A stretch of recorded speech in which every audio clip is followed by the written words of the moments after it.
Welcome to 23 Degrees Sideways, Coyote in the Highlands. We're getting ready to run some more errands again. I thought hey, take a look. This is where the outdoor kitchen is at right now. We've got the purlins up. So that's getting ready to get some roofing. That's part of the errands, is I'm researching roofing.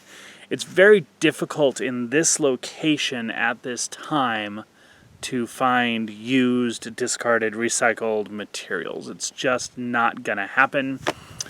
Every once in a while you get lucky, but the recycled materials generally sell for close to the price of new materials of equivalent nature. It's one of the things about being out here in the mountain desert Southwest. There's not that much stuff available. I don't know why. I know there's environmental factors. I know there's not a lot of wood. Like, you don't have a local sawmill. Not even a local hobby sawmill, because, the biggest thing you've got for a tree is a juniper, right? So it's not there. Very interesting. But basically, I have to buy all of the materials. I got a whole bunch of scrap cast-off stuff from Home Depot last week, and it's just the extra boards that come with pallet stuff. It's not great stuff, and none of it's longer than 3 feet, but it's actually probably going to be useful for finishing out some of the bathroom project. That's, it's there, it's useful. It's just no 8-foot lengths or anything. So there's that. I have shade cloth that I can put up on the purlins if I don't find the roofing I want. I've also considered, and I don't know how this will work, I have considered getting some of the canvas tarps and, putting some water seal or something on them for when that's necessary. I don't think that's going to work with the roof pitch that I've got. This is not flat by any stretch of the imagination, but it's not a very good pitch for doing something like that. If I had a 45-degree pitch, for example, I would probably actually go ahead and work on doing some canvas tarp. It's still not cheap, okay? It's, I think 8 by 12 is, or is it 10 by 12, is $45, $50 for a canvas tarp. However, while it's not cheap, that's a significant amount of space. That's the equivalent of purchasing 2 8-foot, 24-inch roofing panels, okay? I've got this set up for the 12-foot ones. The 12-foot ones are $36 each, and I've got 16 feet to do. So that's, roughly 17, maybe 18 of them. Do the math. That's getting up into the $500 range to roof this just with the panels, and there's no real options. Like, I don't have any other options. It does have to be waterproof. Otherwise, I would seriously consider looking at spending the year trying to find pallets. I found 2 so far. That's not very many. But, I might be able to find some more. Maybe I could grab some from one of the other spots where they are. I don't know. I don't know. There's not a lot out here. And people are very aggressive about grabbing stuff. I have seen some trucks with pallets on them, but not it's not like I'm used to, where I could go grab a stack a couple times a week from various places. So that's kind of a rough one, I don't know what I'm going to do with the roof. Got to buy the panels slowly over time. But it definitely needs some shade. And until the monsoon season, I could probably put up 2 of those canvas tarps and get them secure enough, fender washers and screws and stuff, and have them actually last and hold out the windstorms until the the monsoons come. That's an interesting thought, and even then, I don't know how much I can waterproof that. I know that you can. I've a long time ago, back in the early '80s, I helped an old neighbor redo a canoe, which was canvas, waterproofed canvas. Like, he did the whole canvas stretching thing, and then he just basically tarred it. I don't know what he did. I don't know what it was. That's the thing. I don't know if I can do canvas and put Henry's roof sealant on it. I don't know. I'm going to have to look that up. Research that a little bit. But these are the options. If the Ondura, so Ondura is plant fibers with asphalt, and it's a fantastic roofing material. It's lightweight. It's relatively inexpensive. If that ever comes back into stock in this area, I would probably do that. It's probably still going to cost about $300 to do this section of roofing, but I really like the stuff, and I think it will work very well, and it has just a little bit, it doesn't radiate the heat through the way metal does, So there's that. So I don't know. We'll see what happens with that. Definitely need to get some shade up. It's starting to get to that point where I need the shade. So that's the kitchen update from the Homestead. I still have to stucco the concrete blocks. I'm just kind of dragging my feet on that. I also have a couple more of the cells to fill with Dirtcrete. I am 3/4 of the way done with that. Genuinely 3/4 of the way done with that. I'm doing a stronger mix for the top sections and stuff where I'm going to have to drill in because I'm going to have to do countertops. I don't know yet how I'm doing the countertops. I don't know how deep I'm going to make them. So the cinder blocks are 8 inches wide. Okay, so that's not much of a counter.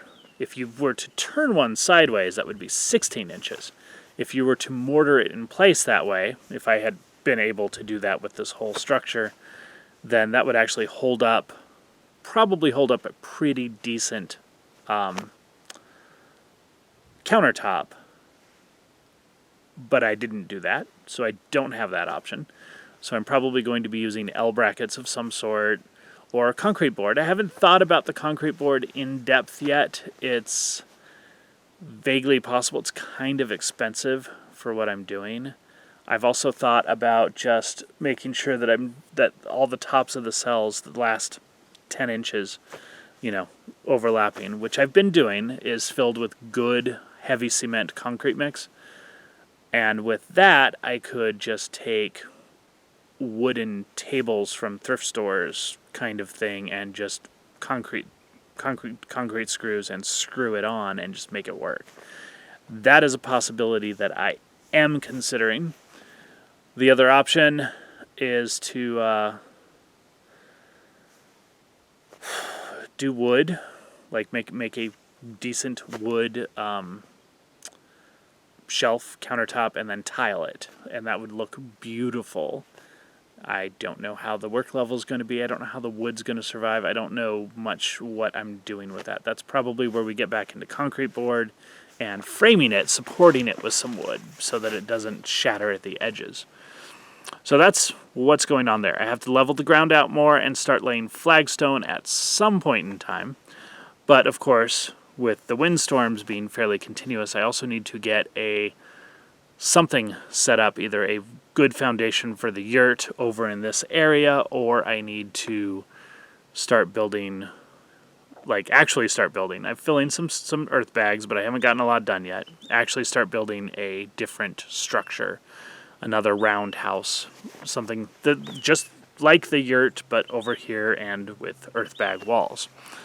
So there's that. I also have the Starplate first order dome stuff. It doesn't look like a dome when it's first order. It looks like a pentagon. It looks like a 20-sided die cut in half. That's exactly what it is a 20-sided die cut in half. So I've got Starplate connectors kits for doing 2 Starplate domes, and I've thought about doing that, knocking a couple of those out really quick and getting them onto concrete block foundation and just making that work. Earth fill for the floor and then doing the tile or the flagstone in there. That would probably work out very well. Unfortunately for me, that means a lot more lumber, which means I'm going to have to buy siding and figure out how to finish them and all of that, and then insulation because it's not thermal mass. And this is, in fact, the desert, and it is going to be 100 degrees in a month, and so, I don't know. This is the update video. This is all the confusion and stuff I have. I have enough flagstone to do a significant portion of flooring, but I will run out. I have 2 pallets, so I have to be a little judicious with what I'm doing with that. You know, I'll get more over time, but I'm not going to be able to get another delivery. The delivery was kind of a one-off, and they're not going to do it again. Too far up the road, they said. So we'll see how that goes. The kitchen is coming along. The kitchen is functional. I have a grill. I have a stove. You know, I've talked about the fuel usage, and the big cabinets are, they're okay. I want to paint them and make them pretty and stuff, but they're okay. They're there. Okay, they're not quite as. I still need to repair the door on one. They're not quite as dust-proof as you would like, but generally this is not an area that has a huge amount of dust problems. It's just this one area where we're at where it's all been scraped and cleared off and hasn't regrown yet. We still have some dust with the wind. So I don't know. We'll see how that goes. There's a lot of I don't know. You know, once I start working, I see things and things come together and I do things and it all works out just fine. The biggest thing I'm going to have to worry about right now is going to be, absolutely going to be, getting the roof. And I'm just going to have to cost it out and see what's available and see what I can do. You know, the nearest place for the Ondura is 300 miles round trip. No, 340 miles round trip, you know. Prescott. You have to go to Prescott. And that's a long ways.